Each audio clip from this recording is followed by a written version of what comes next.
All right, here we go. This one today is all about consistency. And I can read the comments already. Like I can see the comments already. Some of you are going to get so mad at this one.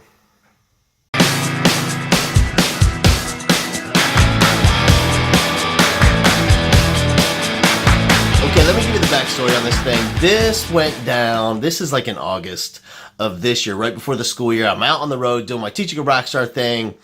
And like my favorite thing always is to hang out and chat with principals and teachers. And we're having lunch and we're at the table. We have the superintendent, we have the principals, some assistant principals, a bunch of teachers, and we're chatting. And I'm asking questions. And one of the questions I always ask is, I was talking to the principal. I said, "Hey man, let me ask you, what are your teachers concerned about most?"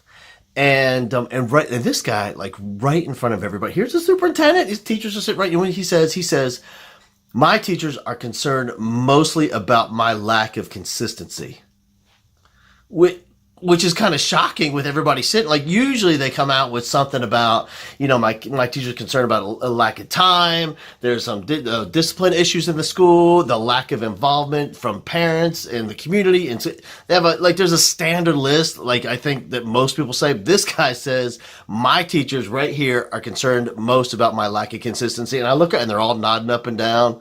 And like right now, I love this guy. Like I love this guy because like he's self-aware and he knows he has the confidence to say it right there in front of everybody to let them know he's working on it.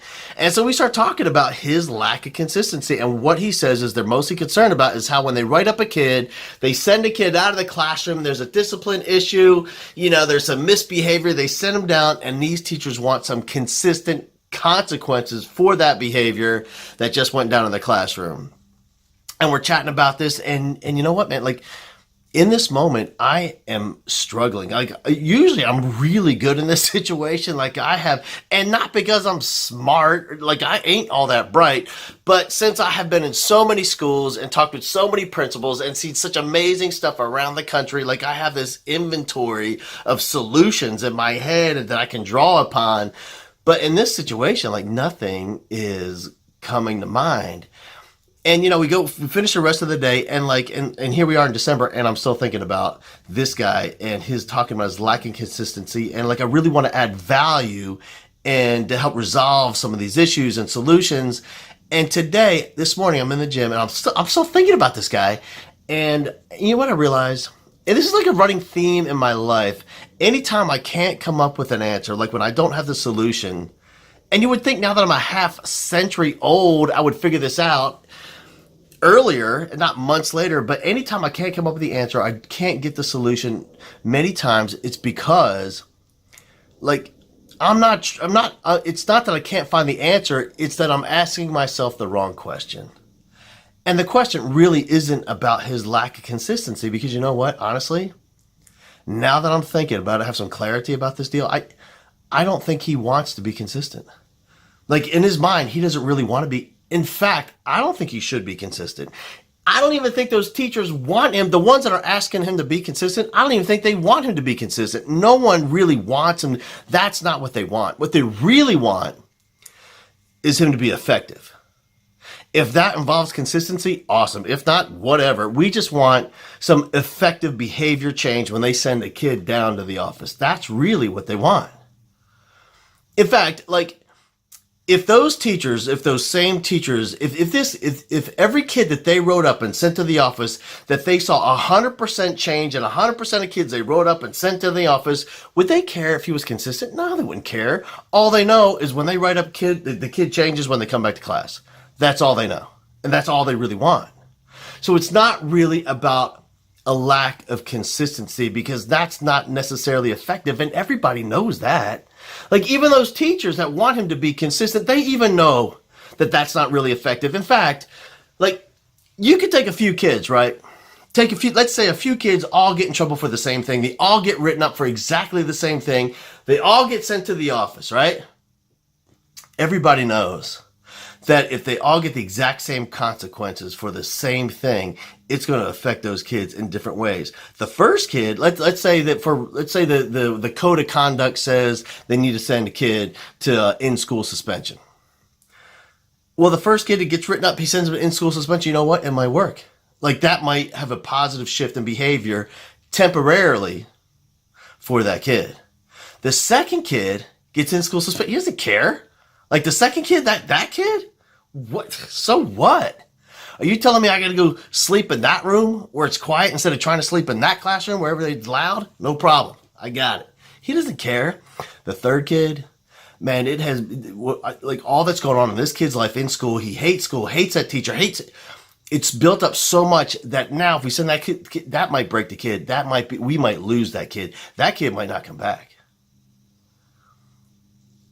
So is it really consistency that we want? Isn't it true that what we want is it's the same thing those teachers want for their kids in their classroom?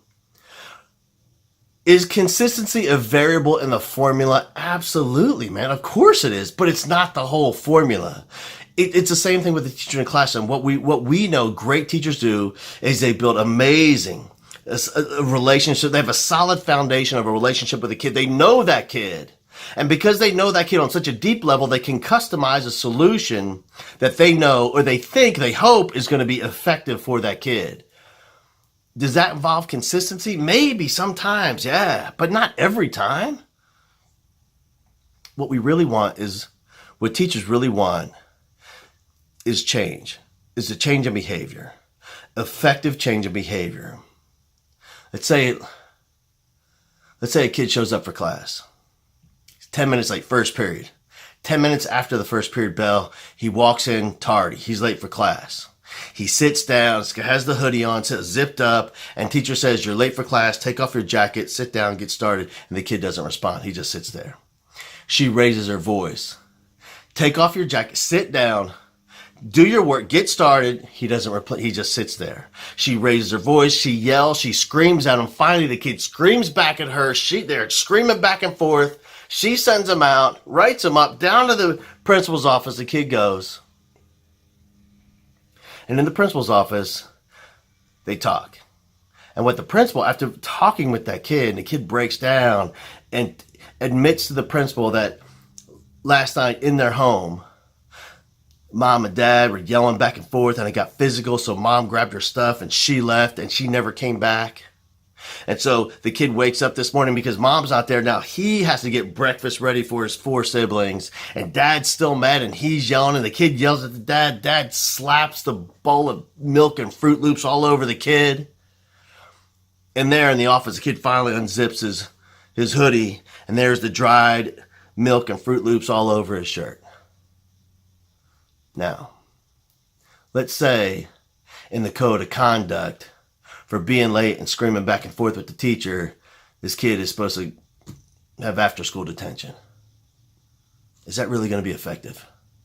Or maybe it might be more effective for this administrator to facilitate a discussion between that teacher and that kid where there can be conversation and build the relationship. There can be understanding, facilitate apologies. And now we can move on and the kid can get back into that classroom with a deeper relationship where he can learn and that teacher can serve as one of the most influential adults in this kid's life, which is really what she signed up to do. So consistency, yeah, it's a variable. It's not the whole formula though.